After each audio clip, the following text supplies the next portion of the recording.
forex scam, and the mid-cap banks, especially DCB, facing reverses because it has to gear up for competition from the payment banks. But after losing 30%, DCB Bank in particular today actually saw some green on the screen, and that's because the management rolled back their very ambitious expansion plans, actually extended their plans by 1 year.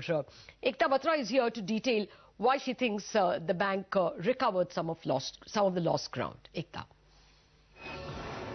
Well, DCB saw a bit of respite today after relentless pressure in the past couple of trading sessions. The management, in a press release this morning, did mention that in post the feedback, the management team has decided following on the expansion plan, which is basically to decide the installation of 150 branches in a cautious, prudent and calibrated manner, and it will be installed over a period of 24 months, that is over 2 years, as opposed to 12 months earlier. The management will work out the financial estimates for the revised branch rollout approach in the next 2 weeks or so, and in due course they will give the revised financial guidance with the stakeholders. Now, the analysts did say this as a positive development because the profit and loss as well as the return on equity impact will be lower according to them. For example, if the cost to income ratio, which was above 70% in FY17, it will come down to around 68% odd post this.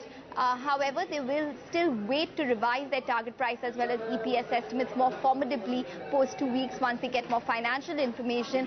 But if you look at it, 150 branches over 2 years still means 75 branches per year, which compares to around 25 to 30 that the analyst community was earlier anticipating. So from that perspective, it is still higher, but the fact that the management is ready or flexible in terms of the feedback they've received, that means that maybe even in the second year or going forward, there could be flexibility in terms of change of plans if that is the requirement of the hour.